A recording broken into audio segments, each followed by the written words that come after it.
première de janvier 2023. Je ne sais pas, j'ai déjà commencé par présenter mes vœux. Je ne sais pas ce qu'on peut souhaiter pour 2023, aussi bien que 2022, différent de 2022.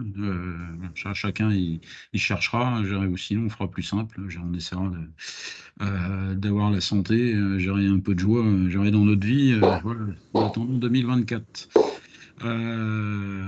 Hop, je vais donc voilà, partager l'écran et aller sur l'heure des marchés.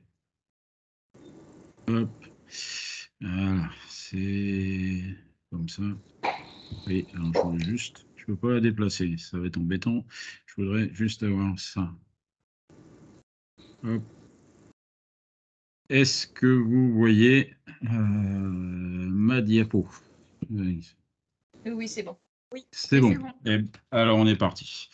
Donc, nous sommes bien le 20 janvier 2023. On va essayer de planter justement un petit peu le décor, les quelques infos du début de l'année et puis ce que ça implique en termes de stratégie. Voilà, bon, le déroulé, si le diaporama a un petit peu évolué. L'idée, c'est de rester quand même sur les mêmes points, d'étapes. On va passer un petit peu par des aspects, voilà, quelques diapos, de points graphiques, pour qu'on regarde ensemble, les éléments de prix et de tendance. Une petite vue sur le monde, alors sachant que c'est pas la période la plus pertinente ou la plus efficace, actuellement, parce qu'on est sur, on va dire, l'intersaison, hivernale. On est soit dans l'hémisphère sud, sur des récoltes, qui sont achevées, particulièrement en céréales, et sur l'hémisphère nord, on attend, voilà, tout simplement que la campagne redémarre. Et puis on fera, effectivement, dans la dernière partie, les stratégies, en rapport avec le conseil qui est paru cette semaine, les vigilances et les questions, concernant l'actualité ou concernant la stratégie.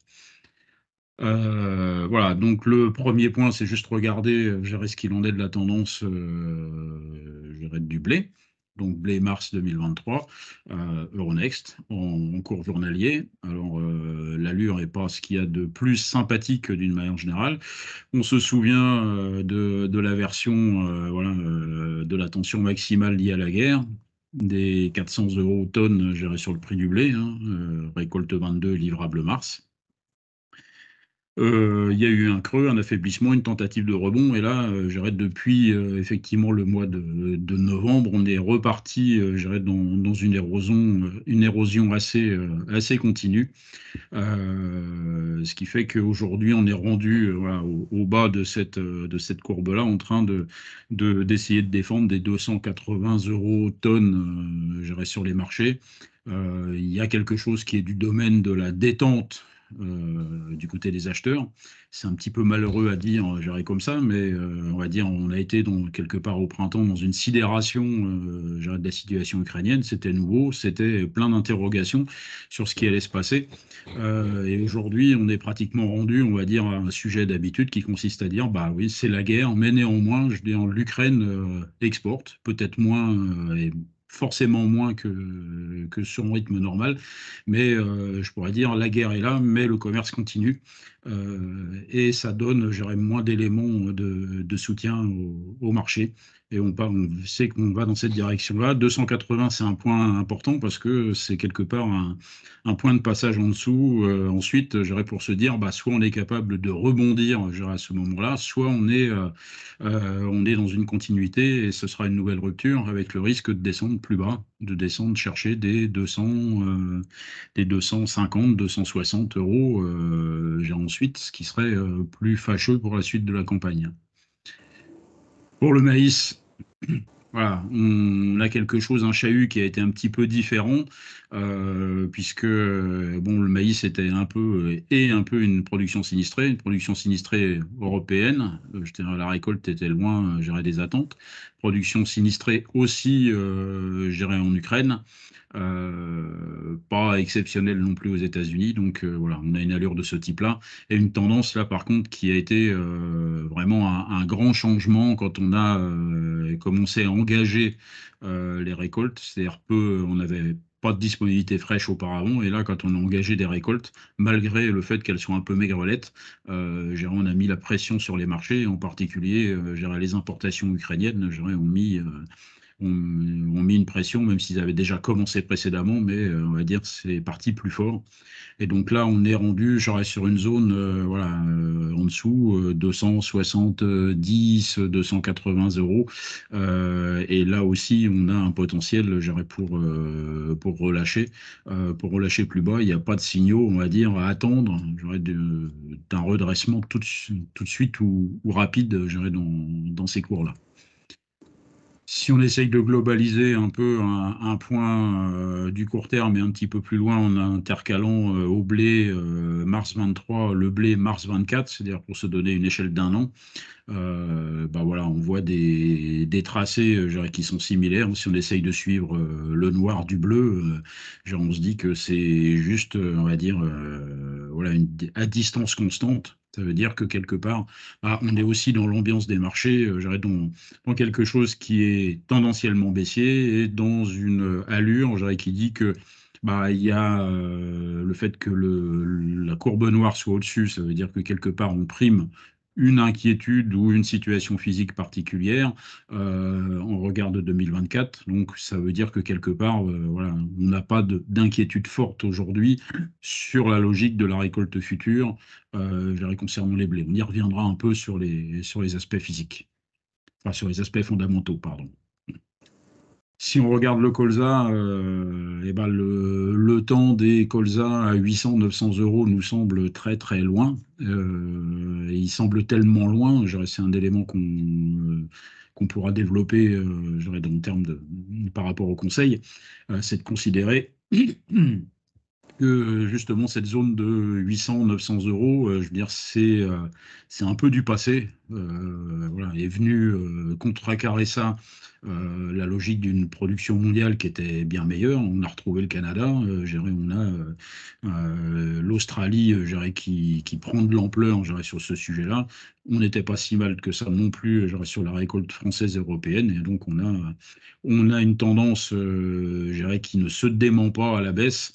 Et là, on était dans des inquiétudes, ce matin sur les cours du colza, sur la cotation, le fait de tenir 550 euros, on les tient manifestement pas et on est parti pour aller plutôt tester les supports d'en dessous, pour aller tester les 500, 520 euros tonnes sur Euronext. Bon, ça peut faire des prix un peu plus sympathiques rendus agriculteurs parce que les bases sont courtes, parce qu'il peut y avoir aussi des primes gaz à effet de serre, qui peuvent améliorer les primes, mais bon, la tendance est clairement pas bonne. On pourra évoquer aussi des versions plus moyen terme ou des inquiétudes plus moyen terme non pas sur la production, mais sur les usages. Voilà. J'ai décidément pas beaucoup de choses en magasin qui soient sympas et qui aient des courbes haussières. Et malheureusement, celle que je vous propose là maintenant en tourteau de soja, elle est pas plus sympathique, puisque celle-ci, elle intéresse d'abord, effectivement, les publics éleveurs, et que d'avoir une courbe haussière pour les éleveurs, c'est loin d'être, on va dire, un truc intéressant. C'est le tourteau de soja à Chicago. On est à des prix très très élevés. Alors, ce n'est pas tant que le tourteau de soja à Chicago soit rare, c'est qu'il est cher. Il est cher parce que l'ensemble des utilisateurs de tourteaux, s'inquiètent de la situation en Argentine, qui est le premier pourvoyeur de tourteaux de la planète. Et comme la situation n'est pas franchement reluisante, on est dans une condition forte, de tension, et c'est des niveaux de prix, qu'on a rarement connus actuellement. Même si, de semaine en semaine, on se dit que c'est un peu le bout de la hausse, qu'on ne devrait pas aller plus loin, ce qui serait effectivement nettement souhaitable, hein, d'une manière générale. Mais bon, courbe haussière et pour autant pas satisfaisante. Si je reviens un peu à la logique moyen terme, avec du colza 23 et du colza 24, 2024, là, contrairement au blé qu'on a vu précédemment, le noir et le bleu se rejoignent, et ce qui conforte quand même quelque part le fait qu'on est dans une perte, voilà, de risque ou d'inquiétude, je dirais, sur le colza, parce qu'on est maintenant dans la période, voilà, où il y a du colza en Europe, mais il y en a aussi au Canada, il y en a aussi en Australie, et je dirais, ça rend, on va dire, le marché un peu plus fluide, je dirais, par rapport à la demande. Et donc, dans ces conditions-là, on est en train de chuter. Et le risque, effectivement, c'est qu'on aille chuter encore un peu plus bas.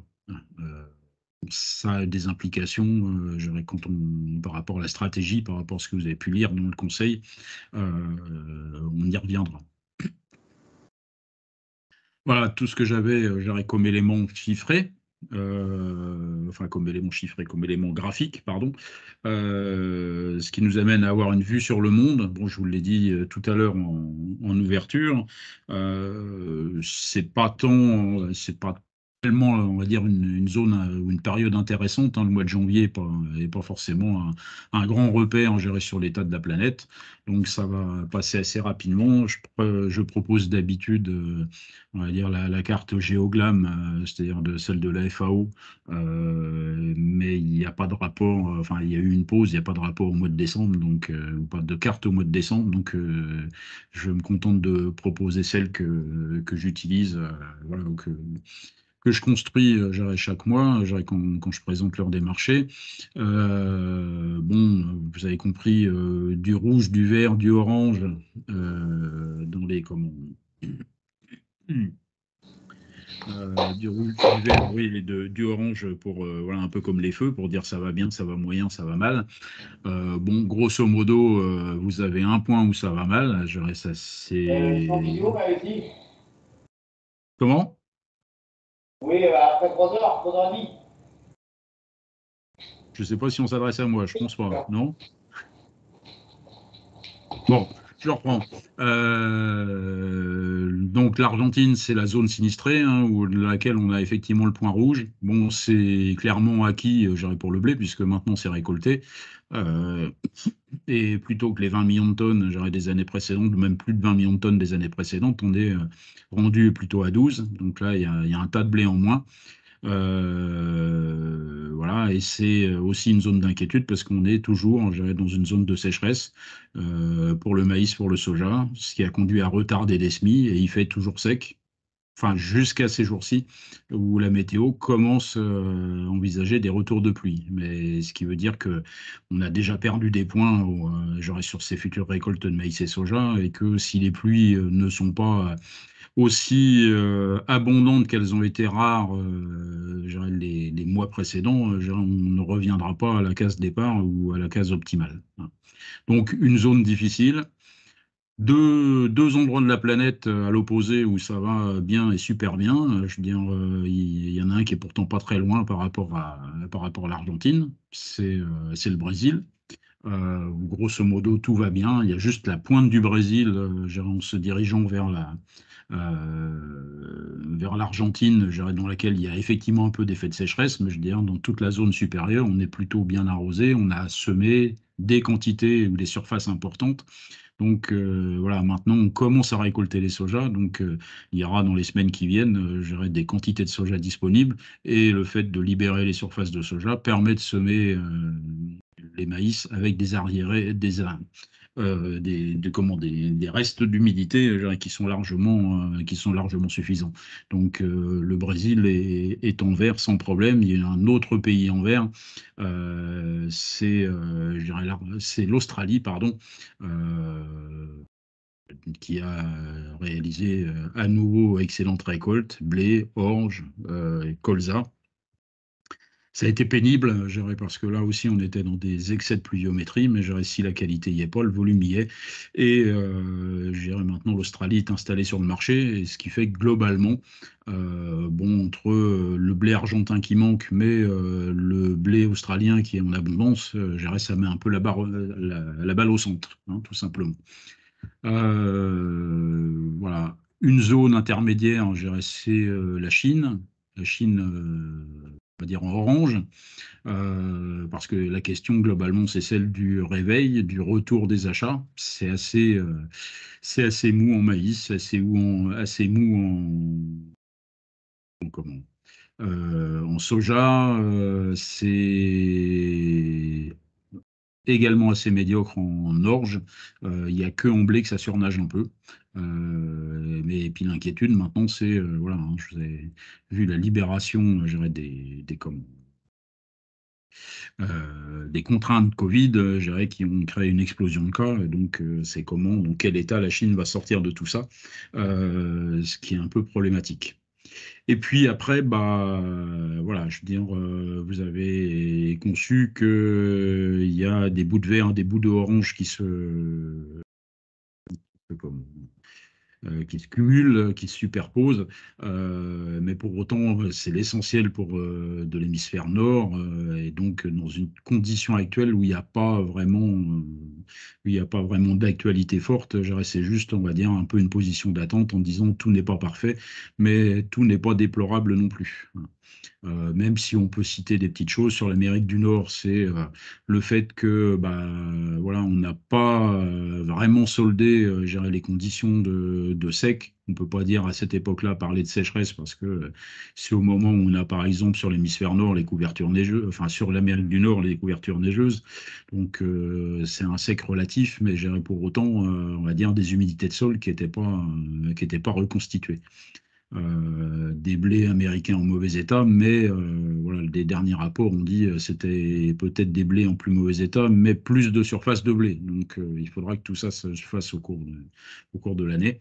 Et puis si on revient sur la dimension européenne, on va dire, voilà, aujourd'hui, nous, on n'a pas d'enjeu de récolte. L'Europe est globalement un exportateur de céréales. Donc, le handicap actuel de l'Europe, c'est la remontée de l'euro, en particulier par rapport au rouble, ce qui fait que ça complique je dirais, la présence européenne à l'exportation, en particulier dans sa compétitivité. Et puis bah, la mer Noire, toujours. À la limite, je finis par cet élément-là, alors que ça a été quand même, on va dire, le point important de tous les mois précédents, mais parce qu'on est dans, on va dire, maintenant dans une continuité, je l'ai déjà évoqué, en disant on sait ce qu'il en est. L'Ukraine n'exporte pas autant que si tout était optimal sans conflit, mais elle exporte quand même.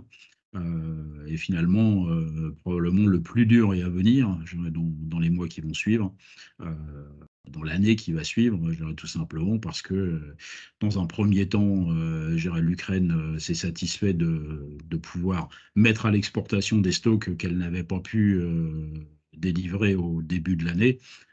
Et qu'une fois que ça se sera entamé, je dirais, la question ce sera effectivement qu'est-ce que l'Ukraine est en mesure de mettre en production je dirais, en 2023 et par conséquent qu'est-ce qu'elle sera en capacité de délivrer au marché. Euh, et puis à côté, bah, la Russie, je dirais, qui est l'autre acteur du conflit, qui a une grosse récolte, qui participe assez activement au marché, qui met des prix compétitifs sur ces marchés, euh, et qui a pour l'instant un petit incident climatique, mais qu'il est difficile, voilà, compte tenu des infos qui circulent, de vraiment situer. Il y a eu une grosse, très très grosse goutte froide, un vortex, je dirais, voilà, sur une partie de la Russie, je dirais, qui a provoqué des températures très très basses, avec des niveaux je dirais, de couverture neigeuse très variables. Mais on va dire sur les zones qui sont véritablement en protection, soit il n'y a pas fait froid, soit il y a fait quand même un peu de enfin, couverture neigeuse. Donc, ça donne une inquiétude aujourd'hui toute relative sur cette zone-là, on regarde 2023. Voilà, un peu longuement dit, mais voilà, je veux dire, pas tant d'éléments, je dirais, à brosser dans l'actualité. Ce qui nous amène un peu plus, je dirais, voilà, dans les éléments avant la stratégie de ce qu'on a pu vous proposer, par exemple à lire, je dirais, dans nos contenus du site internet, hein, que ce soit les éclairages, mais aussi, je dirais, dans les bulletins d'infos que vous avez reçus. Voilà, j'ai sélectionné par exemple un seul éclairage. Bon, voilà, je l'ai déjà évoqué dans la carte, hein, l'Argentine. Alors, c'est pas la photo, j'ai issue issue de l'éclairage, c'est une carte voilà, telle qu'elle figure euh, dans sur le site internet. Là, on est juste, je reste sur la situation, juste la situation passée. On arrive vers une période un peu plus pluvieuse, mais on part, voilà, quand on est très marron comme de ce type-là, on est, alors c'est non seulement les 14 jours précédents, mais on va dire c'est les 2 mois précédents qui sont dans cette tonalité-là très marron. Ça veut dire qu'on avait 40, 50, 60% des pluviométries habituelles, donc des gros déficits. Et ce qui est annoncé en termes de prévision, c'est du 100, 110%. Voilà. Donc, a priori, il n'y a pas de quoi revenir à la moyenne en la matière. Donc, l'échec du blé acté, des maïs et des sojas en sursis ou pas, mais bon, pour l'instant, c'est quand même plutôt sursis. Donc une possibilité de rattrapage partiel, hein, je dirais dans les prévisions de 15 jours. Et tout ça, ça fait, on va dire en particulier sur les aspects céréales, bah, remonter, je dirais, le cas échéant, les attentions vers l'Amérique du Nord, Canada, États-Unis, mais on est trop tôt je dirais, dans la saison, vers la mer Noire, je dirais, dont on évoquait les conditions de froid. Voilà.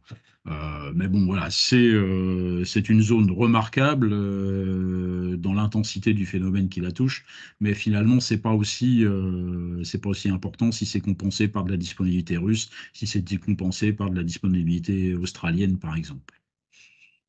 Ça reste un problème central, particulier effectivement quand même sur le soja et le tourteau de soja. Euh, on verra comment sortir de tout ça. Bon, je n'ai pris de la même manière en essentiel de l'info que voilà, les numéros du début de l'année. On n'allait pas reconvoquer je dirais, décembre 2022 voilà, bah, pour évoquer justement sur la mer Noire un potentiel de blé, d'export blé qui est soutenu. Hein. Grosso modo, il y a les autorités russes confirment 50, 60 millions de tonnes de l'ensemble de céréales à exporter. On est globalement à peu près à la moitié du parcours, donc de quoi tenir à peu près la deuxième partie de la campagne avec les mêmes dispositions. Donc il y a un risque de forte concurrence mer Noire, je veux dire, sauf à nouvel incident, nouvelle sanction, nouvel isolement, je dirais de la partie Ukraine ou de la partie russe. Euh, qui nous empêcherait d'être, on va dire, suffisamment présent à l'export, ou, compte tenu de ce qui a déjà été exporté, permettrait de penser que bah, il n'y aura pas forcément autant de clients je dirais, pour acheter des céréales d'ici à la fin de la campagne, tout simplement parce qu'on est début janvier, on commence à voir arriver les appels d'offres de divers pays qui commencent à réserver du blé parce que les prix se sont abaissés et qui commencent à réserver du blé pour des livraisons mai-juin, c'est-à-dire pour les derniers temps de la campagne. Donc le risque, c'est qu'après, on constate, on va dire, un peu de ralentissement. Et donc un peu de ralentissement, ça sera une condition de compétition ou de concurrence un peu plus acharnée entre acteurs. Et quand il y a compétition acharnée, il y a plutôt pression sur les prix. Voilà. Et puis le deuxième partie, c'était effectivement le tourteau de soja sur des prix qui sont vraiment proches des records. Hein. Là, au lieu d'avoir dans le graphique, dans l'analyse graphique du tourteau aux États-Unis en euros, en dollars par tonne courte, là on a des tourteaux de soja départ montoir où on est sur des 500, enfin pratiquement à toucher les 600. Et on peut se dire, je ne sais pas si je peux le formuler comme ça, mais qu'on a eu presque de la chance, puisque en fait, on avait, il y a encore pas si longtemps, un euro qui ne valait pas un dollar. Je dirais qu'aujourd'hui, on a un euro qui vaut 1,08 $, ce qui veut dire que si on était resté dans une configuration, on va dire, d'euros faibles, on aurait pu expérimenter, je dirais, des tourteaux de soja à plus de 600 euros tonnes sans souci, enfin sans souci arithmétique, hein, mais avec de sérieux soucis de rentabilité dans les utilisations d'élevage, quoi. Voilà. Pour l'essentiel, j'aurais des éléments concernant là, ce que je pouvais mettre dans l'actualité, qui est, je vous le rappelle, pas des plus soutenus. Si je m'approche, j'aurais voilà, des éléments du conseil, toujours la même logique de présentation, l'offre, la demande, et puis des effets, des éléments périphériques. Bon, on rappelle, voilà, côté offre, je dirais, il n'y a finalement pas d'éléments, je dirais, qui soient véritablement très facteurs de tension. Ça, on comprend forcément, donc par là, je dirais, les éléments, je dirais, de glissement des prix qu'on connaît. Hein. Je vous ai dit l'hémisphère sud, bah, globalement, l'Australie dissimule ou compense l'Argentine, en particulier sur le blé. Dans l'hémisphère nord, bah, on a de la dispo et de la compétitivité, en particulier en mer Noire. Donc tout est là. Dans l'hémisphère, enfin dans l'offre, je dirais, on a aussi un Brésil très attendu, puisque on devrait avoir une très grosse production de soja, très grosse production de maïs. Bon, la grosse production de soja, je dirais, du Brésil, c'est le potentiel espoir des éleveurs et utilisateurs de tourteaux de se dire, voilà, on voit arriver du soja brésilien, donc on va commencer à entamer, je dirais, des éléments de détente. Bon, ça va jusqu'à aujourd'hui, jusqu'à des courants qui sont pas très habituels, qui consistent aujourd'hui à exporter du soja brésilien vers les usines de trituration argentine, pour fluidifier un petit peu le marché. Mais voilà, c'est bon, le Brésil, c'est récolte en février, le temps que la logistique soit pleinement opérationnelle. Ça veut dire qu'on peut essayer d'envisager, d'espérer un tourteau de soja qui soit moins cher, voilà, on va dire vers le mois d'avril, quoi, quelque chose comme ça. À condition, je dirais qu'il n'y ait pas, on va dire, une chose très particulière. Il y avait des pluies trop abondantes au Brésil qui inquiétaient sur la réalisation de la récolte. Bon, c'est moins le cas actuellement, mais faudra encore se méfier. Et sur l'offre, si on se reporte voilà, un peu plus loin sur 2023-2024, bon, les reliquats de sécheresse, Amérique du Nord, Canada, États-Unis, c'est à voir. Euh, c'est pas forcément crucial aujourd'hui dans les radars, mais on peut quand même un petit peu s'inquiéter en Inde. Il y a des très bonnes conditions de production. Ce sera des récoltes là dans un mois, 2 mois. Mais on a aujourd'hui, je dirais en Inde, des stocks qui ont fondu. Tout simplement, le gouvernement, je dirais, a protégé sa population, a fait en sorte, je dirais, de tenir les prix du marché intérieur, peut-être un peu péniblement.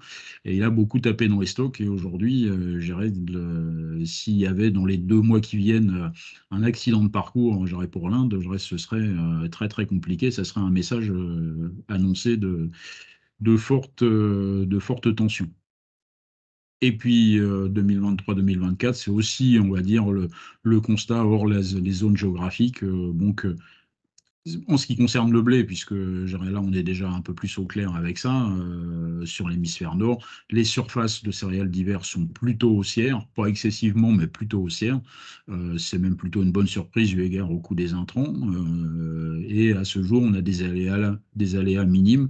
On a du sec en Amérique du Nord, mais je veux dire, c'est un moment où c'est pas critique. On a du froid, on vient d'avoir du froid, je dirais, sur la mer Noire, mais là aussi, euh, sur la présomption qu'il s'agit de surface, on va dire, assez limitée.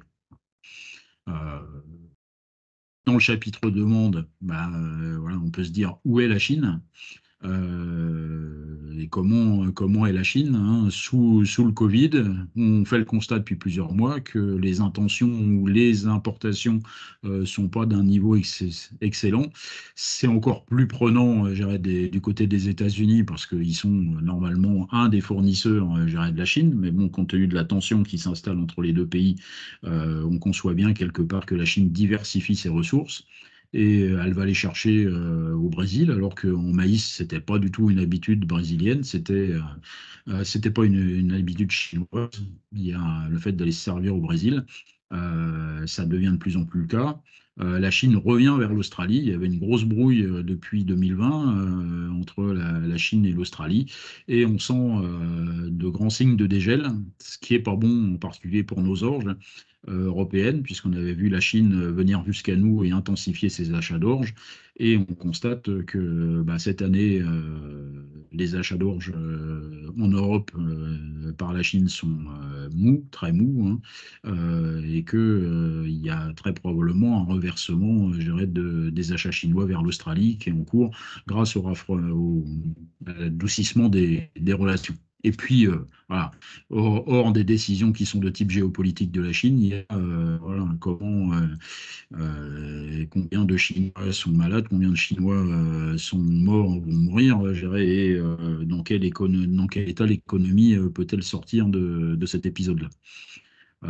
Et je l'évoquais tout à l'heure pour finir sur la demande, des achats déjà très avancés qui font donc avec des appels d'offres déjà qui cible déjà pour certains la fin de campagne, donc c'est-à-dire mai-juin, et que donc il faut se méfier voilà, ou être attentif à la capacité d'achat plus réduit à la fin de la campagne, d'autant plus qu'un certain nombre de pays sont assez malades genre, actuellement économiquement, hein.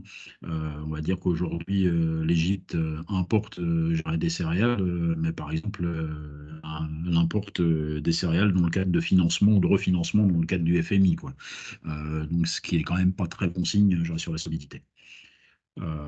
Bon, économie, voilà, je ne reviendrai pas, vous le disiez, j'aurais pas ailleurs suffisamment, il y a de l'inflation, enfin vous le disiez, vous la vivez, genre, il y a de l'inflation un peu partout dans le monde, il y a des potentiels de récession. À la limite, je dirais, quand on recherche dans l'ensemble des pays les estimations de croissance pour l'année prochaine, il y a à peu près un seul pays qui sort du lot, je dirais, c'est l'Inde, parce que grosse population, parce que un pays qui est, on va dire, assez protecteur, je dirais, avec des politiques assez dirigistes, et qui peut maintenir effectivement une Inde assez demandeuse, et en particulier dans le domaine des huiles. J'ai évoqué tout à l'heure le handicap de l'euro qui est voilà, un problème pour les exportations céréalières européennes, qui est, on va dire, un petit élément de satisfaction, de tempérance, je dirais, sur les importations en la matière. Euh, la guerre, la géopolitique. Bon, voilà, je l'ai déjà dit tout à l'heure, mais je l'ai réécrit là, hein. C'est-à-dire que le constat, c'est que malgré la guerre, le commerce continue. Et donc, dans ces conditions-là, ça ne met plus les mêmes conditions d'inquiétude. Ça veut dire que si on estime néanmoins que des rebonds sont possibles, je dirais, dans l'évolution des cours, ce ne sera pas en direction des 350 et au-delà, en blé, ce ne sera pas au-delà des 650, 700 ou plutôt 650, restons plus prudents sur les colzas. Enfin voilà, tout ce qui a fait le sel de 2022 est probablement en l'état plutôt inaccessible. Donc, en termes de stratégie, ce qui a été présenté dans le conseil que vous avez reçu au début de semaine, ça scinde deux choses. Ça scinde de 2022, en disant que, bon, nous, dans la stratégie mes marchés telle que nous l'avons proposée, c'était de solder suffisamment tôt la campagne, en disant que l'essentiel à prendre était à prendre plutôt, je dirais, de bonne heure, et à ne pas essayer de durer dans la campagne. Donc, on va dire que quelque part, nos arguments sont en train de se conforter, puisqu'on a plutôt des marchés qui glissent et que la seule ouverture maintenant qu'on pourrait être amené à faire, c'est à condition, je dirais, d'avoir accès je dirais, à des schémas d'options, c'est-à-dire l'ensemble de ceux qui ont pu vendre beaucoup ou tout vendre je dirais, dans leur production sans avoir à subir je dirais, ces prix qui s'érodent, c'est de se mettre en situation quand on aura estimé le marché suffisamment replié, suffisamment bas, d'assortir des achats d'options simplement qui seraient des options d'optimisation pour se dire c'est une zone de marché qui a fort replié, qui est particulièrement basse et donc elle a peut-être un potentiel je dirais, de rebond. Et donc à ce moment-là, investir parce qu'on est à un moment bas des options qui ne valent pas très cher, ça peut devenir je dirais, un outil ou quelque chose d'intéressant dans une pure, dans une pure optimisation genre la matière, et ces mêmes options, elles pourraient servir à double fin. Ce serait le cas échéant pour servir de ce qu'on a appelé plusieurs fois déjà dans la stratégie, des calls d'anticipation, c'est-à-dire de pouvoir positionner des calls sur des points bas de marché, euh, de telle manière qu'ils puissent encourager assez rapidement la reprise des ventes. Alors non pas sur la 2022, mais c'est la reprise des ventes sur des 2023 et qui permettrait de dire, bah voilà, je peux me satisfaire d'avoir eu une part de rebond, de commencer ou de continuer à poser des prix sur la récolte 23, en sachant qu'on conserve, je dirais, des calls qui peuvent accompagner la hausse. Donc c'est le principe du call d'anticipation. Euh, voilà, donc pour l'instant, 2022 devrait avoir relativement peu de choses à faire, si ce n'est attendre pour ceux qui en ont la possibilité, parce qu'il faut avoir la possibilité d'acheter des calls, c'est possible par un compte à terme, c'est possible, je dirais, chez un certain nombre d'OS qui proposent, on va dire, des achats, je dirais, de calls sans qu'il y ait, on va dire, de transactions sur le physique, c'est quand même des cas assez particuliers. Mais bon, voilà, ça ne sera pas disponible pour tout le monde, genre la matière. Et puis pour 2023, bah là par contre, inquiétude hein, quand même, ça devient assez critique puisque, on va dire, quand on fait des calculs, sur une espèce d'exploitation moyenne, qui serait quelque part en France sur des pratiques moyennes, hein, autant dire que ça correspond à pas grand monde ou à quelque chose de concret en la matière. L'idée, c'est de penser qu'on a peu ou prou des coûts de production de blé pour l'année prochaine, qui sont aux alentours de 250 euros tonnes. Allez, je veux dire, en fonction des stratégies ou de l'intensité des stratégies d'achat d'intrants, des économies d'intrants que vous pouvez faire, c'est peut-être entre 230 et 280 euros par tonne de blé, ces coûts de production 2023. Et puis en colza, ça peut être du 500, 520 comme peut-être du 580 euros tonnes en termes de coûts de production. Bah, simplement à l'énoncé de ces choses-là, je veux dire, les prix qu'on évoquait tout à l'heure, ça fait aujourd'hui du 240, 230, 240 euros tonnes, ou voire 250 si tout va bien, dans les propositions de marché physique blé, et on est plutôt, on va dire, aux alentours des 550, je reste sur le colza. Ça veut dire qu'aujourd'hui, bah, on est déjà dans des points critiques. Si on disait que la campagne s'arrêtait là, on serait déjà en train de dire ça va être une campagne pour rien ou une campagne pour du négatif. Bon, il y a encore beaucoup de chemin à faire, mais à un moment donné, si les coûts de production doivent servir à quelque chose, bon, bah, il faut bien sûr les calculer, pour justement être en mesure d'avoir un point d'alerte et d'avoir la capacité à réagir en termes de zone critique et de sauvegarde, justement de la rentabilité de son entreprise, en disant il est hors de question de se laisser emporter plus bas.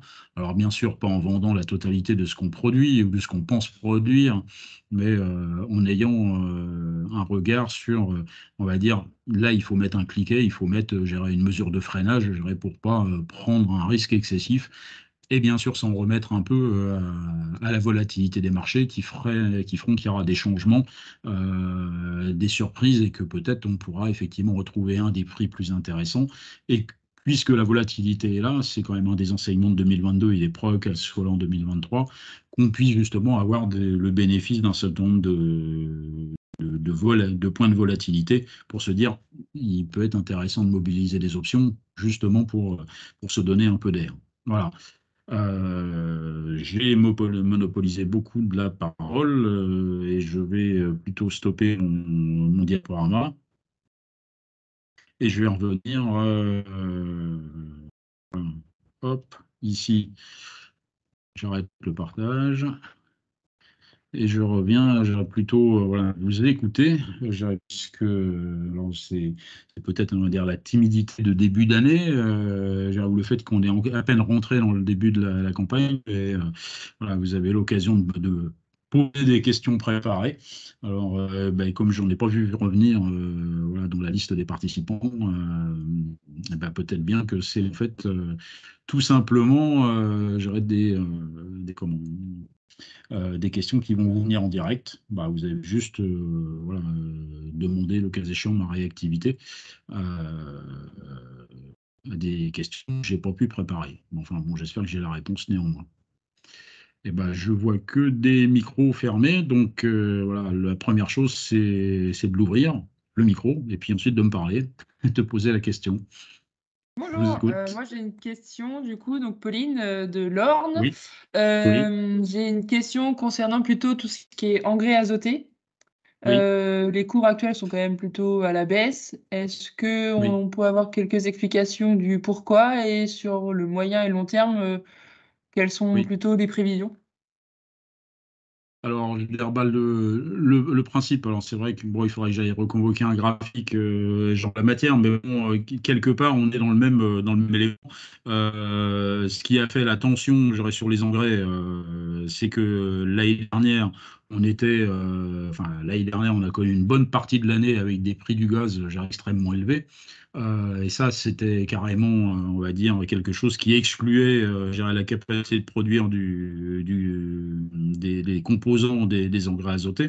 Et donc, par conséquent, on a eu le prix du gaz élevé et des réductions de capacité de production, carrément des usines de production qui ont été mises en sommeil, mises en arrêt ici ou là, je dirais, sur la planète. Donc, on a créé des conditions de tension. Et puis, en fait, actuellement, bah, quand on regarde que le schéma français, on nous dit, bah voilà, vous Français, bon, ceci en oubliant parfois un peu que c'est aussi ce même schéma qui a mis des utilisateurs industriels, pas forcément en formation, en utilisation, en fabrication d'engrais azotés, mais qui a mis des fabricants industriels en arrêt d'activité, c'est-à-dire qu'ils ont stoppé voilà, dans la sidérurgie des fours. Hein, vous aviez les exemples de production de verre, des choses de ce type-là. Bah, on a baissé la consommation de gaz de 8, 9, 10%, ce qui fait que au final, voilà, on se trouve pratiquement dans la configuration presque inverse, qui consisterait à dire actuellement, je pousse un peu le bouchon, on a trop de gaz. Et donc, par conséquent, où les réserves sont pleines, et le prix du gaz a baissé.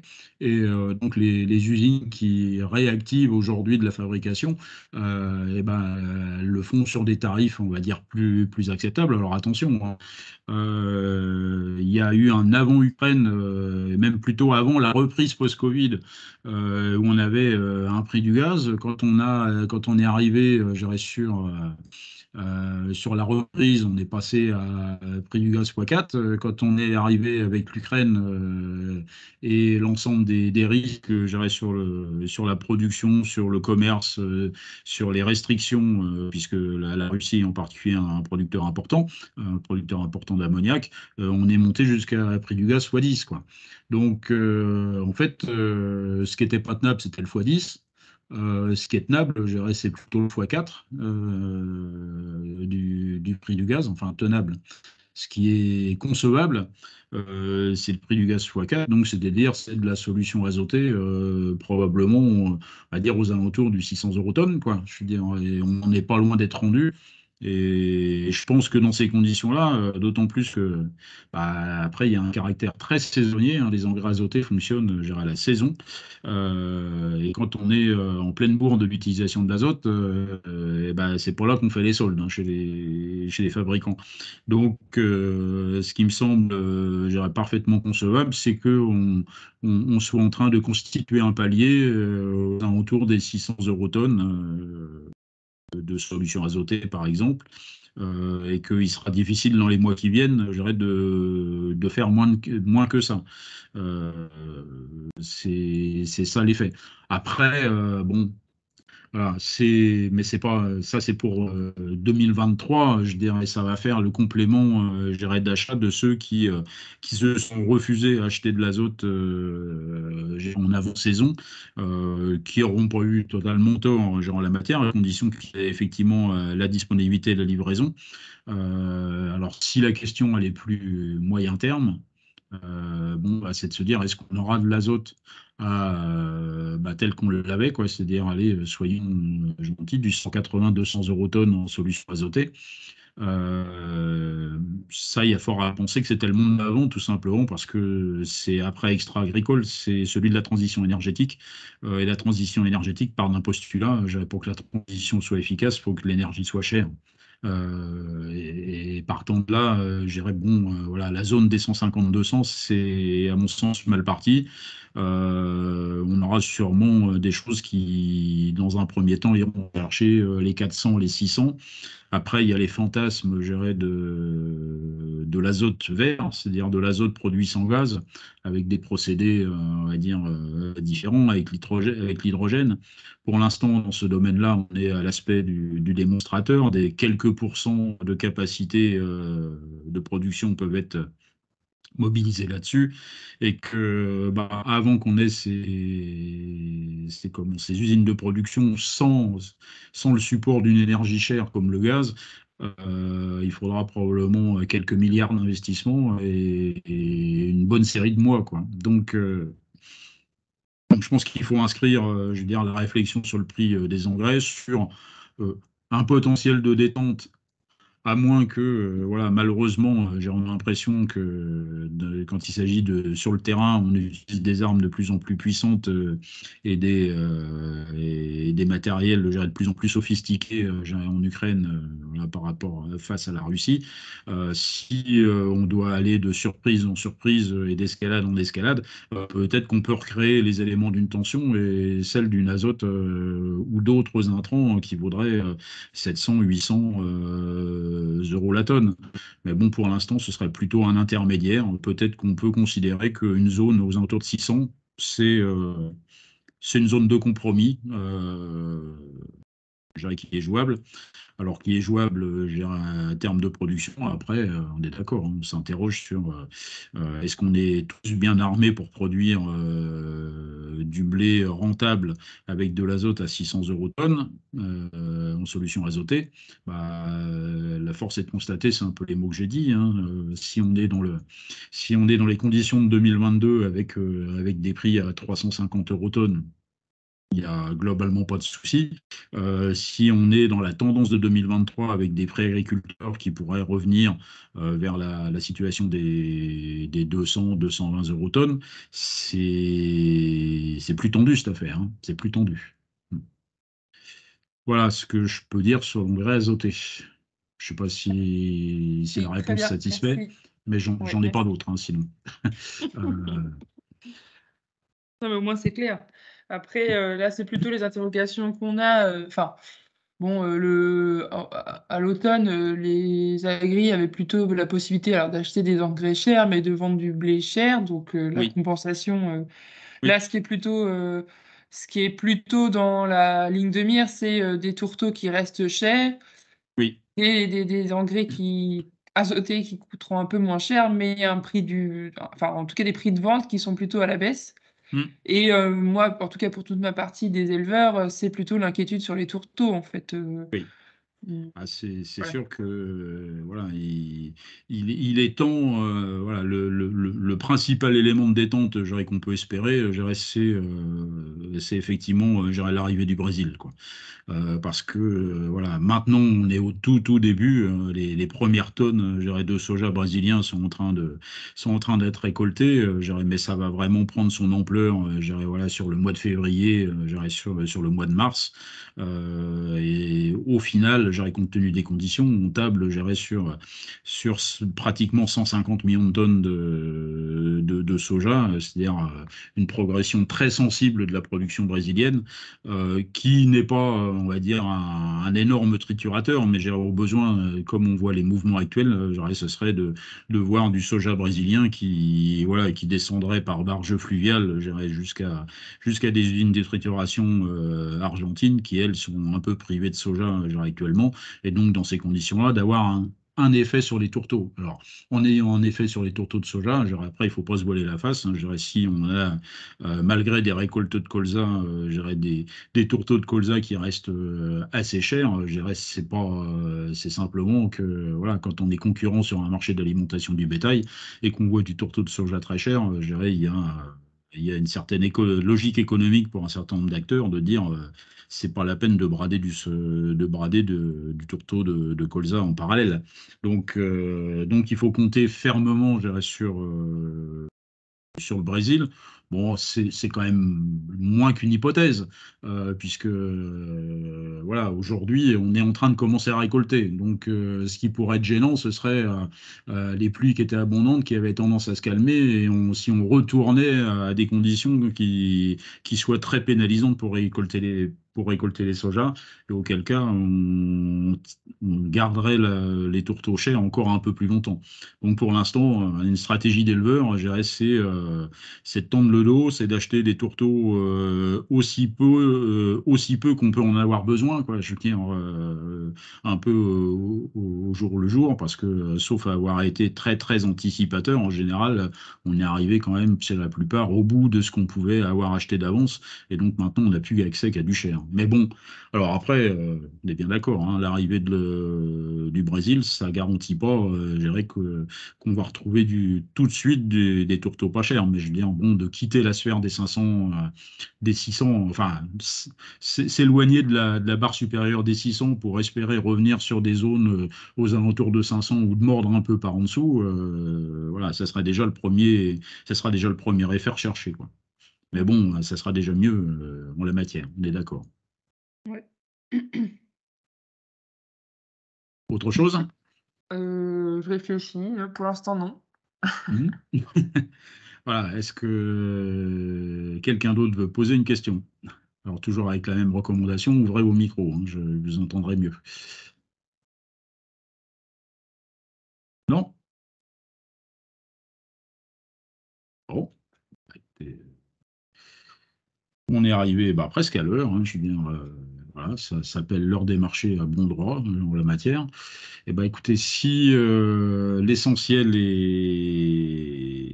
est dit et que je laisse pas de questions en suspens, bon, je pars du principe que mon discours a été suffisamment clair. Et ben, donc le prochain rendez-vous de l'heure des marchés, et ben voilà, j'ai pas fait bien mon travail en la matière parce que normalement il y a une date déjà programmée et j'ai oublié de la noter, à moins que je l'ai quelque part sur mon agenda. Je le feuillette juste le temps de voir. Si j'ai noté ça, eh ben si, voilà. Donc heureusement, j'ai mon agenda pour voir. Et donc la prochaine heure des marchés est prévue le 16 février prochain. Donc si voilà, vous êtes tenté, je dirais, de venir régulièrement écouter je dirais, ou discuter des éléments de marché, bah, la prochaine occasion, notez-la, le jeudi 16 février. À quelle Voilà. heure? Ce sera à quelle heure? Alors, je veux dire, il n'y a que les horaires qui ne changent pas, qui sont parfaitement voilà, suivis. Donc, 14h, 15h, 14h15. OK. jeudi 16 février. OK, Voilà. merci. Bon, bah, super. Eh ben, écoutez, je vous souhaite de bonnes journées et puis je renouvelle, je dirais, voilà, mes voeux d'une excellente année 2023 personnelle. Après, voilà, sur les aspects prix de marché, bon ou pas bon, je dirais, voilà, il y a encore du chemin à parcourir. Ça marche. Bonne Et ben journée, merci beaucoup. bonne Merci. journée à Bon vous. après-midi. Au revoir. Au revoir. Au revoir.